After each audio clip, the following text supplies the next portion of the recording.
కూర్చోండి వాళ్ళు తమ్మి కనిపిస్తలేదు భూమి అన్న ఓపిక పట్టుదే. ఇప్పుడు మున్సిపల్ ప్రథమ మహిళ నిట్టు శ్రీమతి నిట్టు జానయ్య మాట్లాడాల్సిందిగా కోరుతున్నాను. కామారెడ్డి ప్రథమ మహిళ మున్సిపల్ చైర్పర్సన్ నిట్టు జానయ్య గారిని మాట్లాడాల్సిందిగా కోరుతున్నాను. జై తెలంగాణ అన్న, గట్టిగా చెప్పాలా, సరిపోతలేదు, తినలేదా, భోజనం చేయలేదా? జై తెలంగాణ. ఈరోజు ఈ కార్యక్రమానికి ముఖ్య అతిథిగా ఇచ్చేసిన మన party working president, TRS working president KT Rama Rao గారికి స్వాగతం, సుస్వాగతం. ఈ రోజు ఇంతమంది పెద్ద ఎత్తున ఇక్కడికి హాజరైన కార్యకర్తలు అనకంటే సైనికులకు అందరికీ కూడా నా యొక్క నమస్కారాలు తెలియజేస్తున్నాను. ఈ రోజు ఇంత మంచి అవకాశం దొరికింది. మనకు తెలుసు అసెంబ్లీ ఎన్నికల గురించి మనం ఎక్కడ తప్పు చేసాం అవన్నీ కూడా అన్నగారు మాట్లాడడం జరుగుతున్నవన్నీ కూడా పక్కన పెట్టి రాబోయే ఎంపీ ఎలక్షన్స్ లో మన పార్టీ బలోపేతం చేయడం కోసమే ఈ కార్యక్రమం నిర్వహించడం జరిగింది. నేను ఎక్కువ మాట్లాడదలుచుకోలేదు, పెద్దలు మాట్లాడతారు కాబట్టి ఒక చిన్న ముఖ్యమైన విషయం అండి. ఈ రోజు 3 నెలలు అవుతుంది కాంగ్రెస్ పార్టీ ప్రభుత్వానికి వచ్చి. వాళ్ళ వైఖరి మీరు అందరూ చూస్తున్నారు. వాళ్ళు ఏం చెప్పారు, ఏం చేస్తున్నారు, రైతులకు ఎంత అన్యాయం జరుగుతుంది, నష్టం జరుగుతుంది, అన్ని కూడా మీరు గమనిస్తున్నారు.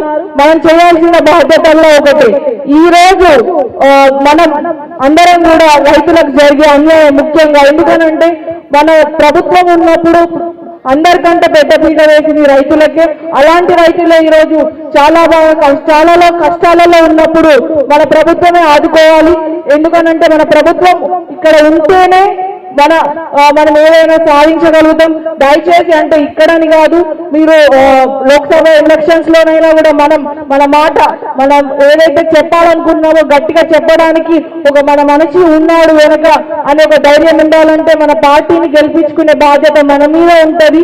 దయచేసి ఈ రోజు నుంచి అయినా అందరం కష్టపడి ఎంపీ ఎలక్షన్ లో మన కష్టపడి మన బీఆర్ఎస్ పార్టీ క్యాండిడేట్ ని గెలిపించుకోవాలి.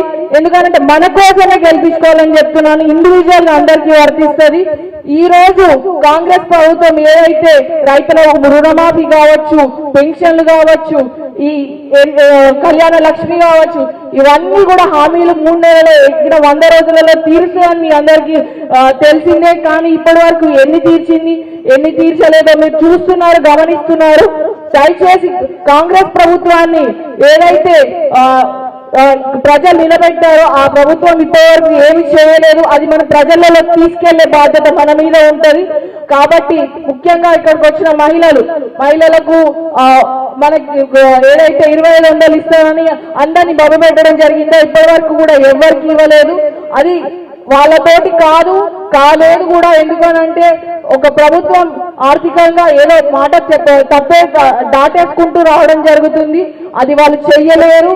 కాబట్టి మన మహిళలలో కూడా చైతన్యం నింపి మనం ముందుకు వెళ్ళాలి. ఎందుకంటే ఇప్పుడు మన మహిళా శక్తి అందరికీ తెలిసిందే. మనం ఎందుకనంటే ఇంట్లో మనం మాట్లాడతాము, రోజువారీ ఇళ్లలో కూడా మనం వెళ్ళడం జరుగుతుంది. మనం కూడా మహిళలలో ప్రోత్సాహం నింపాలి.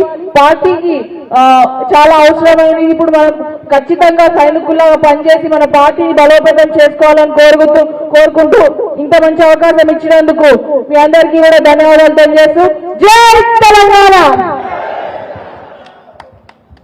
ధన్యవాదాలమ్మా.